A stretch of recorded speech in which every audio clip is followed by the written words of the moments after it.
Hey, so the question becomes, who's your faith in? Is it in your business, your job, your relationship with your wife, your family? Is it in government? Is it in being a Republican or Democrat or a Tea Party or a Coffee Party or whatever party? Who's your faith in? I think sometimes we get confused, when especially living in these difficult times with the COVID and the political situation and the divided country. And I think sometimes we think we're in charge. We're the ones that are making decisions,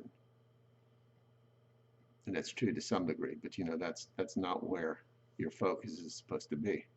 Your focus is supposed to be in Christ, in His salvation, in His desires, and in His will for your life. We're on the search for what a minimal amount of time. I'm in my 60s. What, I get another 20, 30 years if I'm fortunate. How much am I going to change by my politics or anything else in that minimal amount of time? And how much time is wasted, right? In fruitless endeavors that we as Christians get involved in that really isn't what God called us to do, right? We're supposed to be called to reach the lost, to preach His word, to love other people, to change the world, one person at a time, so to speak. How could that be done if we're so caught up in the world and everything that happens in the world? 24/7 news, right? 24/7 news. Channel 2, 4, 11, 4, on and on and on, every channel you could think of, right? 300 channels. And you go into Sirius radio, there's another 300 channels of everything you could think of. I mean, how much time do we waste listening to other people yak, right? Let me read something from Psalm 67 real quick.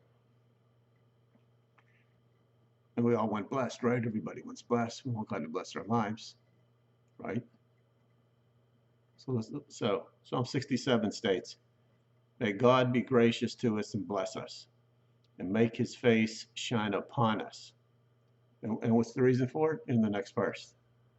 "So that your ways may be known on earth, your salvation among all nations." There's a thought, right? Did we ever think, when we're always praying to be blessed and we want to have a blessed life and that? Well, what's the reason? What's the idea behind a blessed life? Just to be blessed? Not right. No, it states that the reason is that God's would be known on the earth and known to all nations. And that's the reason He blesses us. One of the reasons, probably one of the main reasons, right? Uh, it goes on to say, "May all the peoples praise you. May all the peoples praise you. May the nations be glad and sing for joy. For you rule the people with equity and guide the nations on the earth."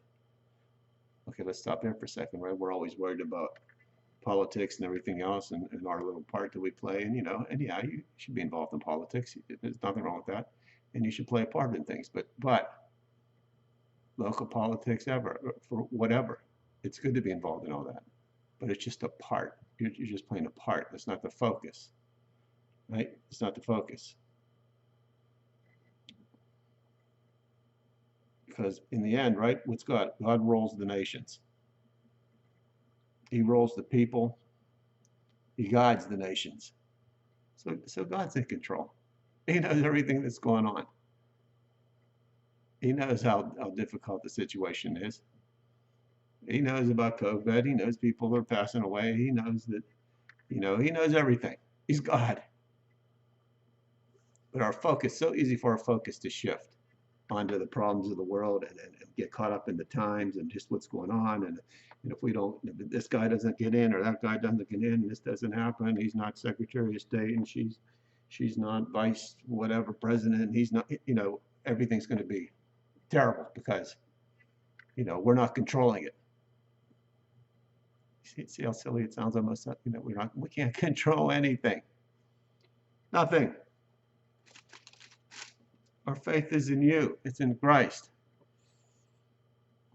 And then and Psalm 67 ends with the land yields its harvest, and God, our God, blesses us. God blesses us still, so that all the ends of the earth will fear him. There's another reason why God does it. Fear him, right? In other words, God blesses you. So, and people look at your life and see your situation and think, man, there's something different about these people. Yeah, I see they got some kind of relationship with God or something. So fear again means kind of like it being in awe of somebody. So they're kind of like in awe of you. They don't know quite what to make of you because and why is that? Because God's blessing you, and that blessing means in every different area you're being blessed. But there's a reason for all those blessings. The reasons are again so that the nations see it, that people see it, that somehow people see you're different. And then what in the New Testament says, and then what they go and they glorify God because of what? Your good works, because of your life. And all I'm trying to say is, let's not get mixed up in what's going on in this world. The world's a mess. It's always been a mess. Been a mess since Adam and Eve, thousands of years. Not that much has changed. Man's still the same. You're a little more sophisticated, a little more smarter, understand a little more technology. But the heart of the matter is the heart of man is still the same as it was thousands of years ago as it is today. It needs changed. It needs transformed. It happens by people. One of the ways are people watching your life. So when you're praying for God's blessings, don't forget your part in the blessing. To make God's way known on the earth. That people would look at you, look at your life and fear God and say, wow, there's something amazing about those people. I don't know what it is. And that's kind of like, and loving people and treating people like we want to be treated. These are the reasons why we're here. We're not here to see what political party gets in and what other person doesn't get in. That's temporary stuff. That's all gone up in smoke in a minute. We'll be gone. You'll be out here before you even know what happened. And what God's trying to do again is trying to bring people, in a rudimentary way, just to get the basics, trying to teach them how to live a life beyond this life. A life that people, it's like a training run again. And Christ wants to bring you up to another level of life, kind of like where he's at, where he lived when he walked the earth. Right? You're supposed to be created in his image and likeness. He wants you to be like him. And I could go off into a whole thing about that, but my point again today is refocus. They talk about the words now, refocus, reset, big reset. Well, here's the Christian reset. Get reset back on Christ and the reason why you're here.